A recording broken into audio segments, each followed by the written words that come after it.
1 Timothy పత్రిక 6వ అధ్యాయము 9-10 వచనాలు. 1 తిమోతి పత్రిక 6వ అధ్యాయము 9-10 వచనాలు.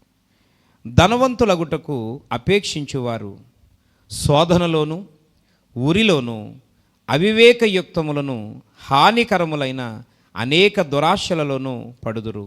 అట్టివి మనుషులను నష్టములోను నాశనములోను ముంచివేయును. ఎందుకనగా ధనాపేక్ష సమస్తమైన కీడులకు మూలము.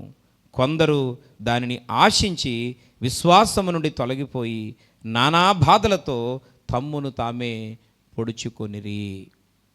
ఈ విలువైన మాటలో మనకు కనబడుతుంది, ధనవంతులగుటకు అపేక్షించువారు శోధనలోను ఉరిలోను పడతారు.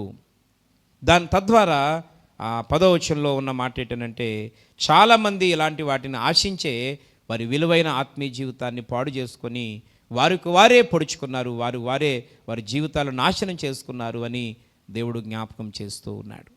ఈరోజు చాలామంది చేసే ఒక పొరపాటు ఏంటంటే, పిల్లరా, మన ప్రక్కన ఎవరైనా, వాళ్ళు మన సొంత కుటుంబ సభ్యులే కావచ్చు, లేదా మన ఇరుగువారు కావచ్చు, మన పొరుగువారు కావచ్చు, మన ఎదటవారు కావచ్చు, మన వెనక ఉన్నవారు కావచ్చు, లేదా మన స్నేహితులు, మనతో పాటు చదువుకున్నవారు, లేదా మన తమ్ముడు లేదా మన అన్నయ్య, మన కుటుంబ సభ్యులలో ఎవరో ఒకరు కావచ్చు.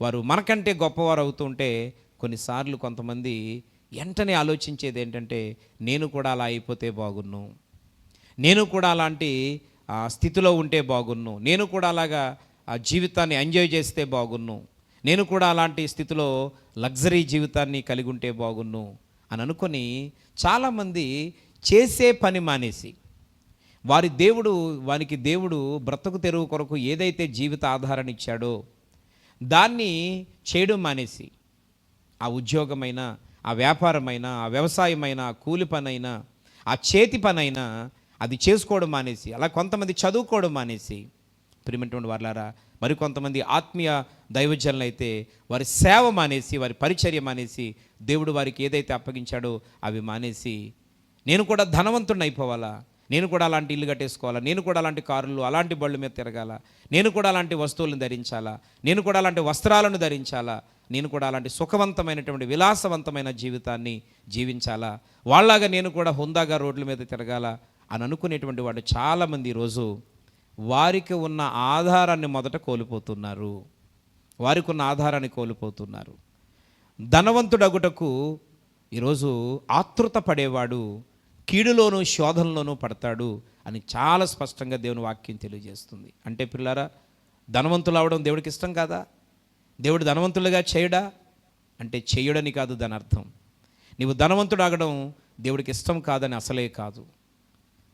ఈరోజు ఇహలోక సంబంధమైన ధనాన్ని సంపాదించాలనుకున్నవాడు ఆత్మ సంబంధమైన ధనాన్ని సమకూర్చుకోలేడు. ఆత్మ సంబంధమైన ధనాన్ని సమకూర్చుకోవాలని ఆతృత పడేవాడు దేవుని యొక్క సహాయం వానికి తోడుగా ఉంటుంది కనుక భూమి మీద కావాల్సినటువంటి ఈ యొక్క సంపద కానీ, ఈ యొక్క స్థితిగతులను కానీ, నేను ఇలాగుంటే బాగున్ను అడగక్కర్లేదు. నిన్ను ప్రేమించి ఏర్పాటు చేసుకున్న దేవుడు నిన్ను ఏ స్థాయిలో ఉంచాలో, ఏ స్థితిలో ఉంచాలో, ఎంత ఉన్నతమైన అందలాన్ని ఎక్కించాలో నీకంటే ఎక్కువగా ఆయనకి తెలుసు కనుక నీ విషయంలో సంపూర్ణమైన బాధ్యత తీసుకొని దేవుడిని ఎంతగా ఉన్నత స్థితికి తీసుకుని వెళతాడో ఆయన తీసుకుని వెళతాడు. కనుక నీవు ఆయనను అడగాల్సిన అవసరం లేదు. ఆ విధంగా నువ్వు ఉండాలని నువ్వు కోరుకోనక్కర్లేదు. నువ్వు ఆలోచించాల్సిందల్లా ఆత్మ సంబంధమైనటువంటి నేను ధనవంతుడు కావాలి అని నువ్వు ఆశపడితే ప్రత్యేకంగా నీ యొక్క స్థితిని నువ్వు రోజు రోజుకి పెంచుకోగలుగుతావు. ఇప్పటివరకు ఒకవేళ తెలుసో తెలియకో వారిని వీరిని చూసి వాతలేసుకునే ప్రయత్నం చేశావేమో, ఈ రోజు నుంచి అది మానే.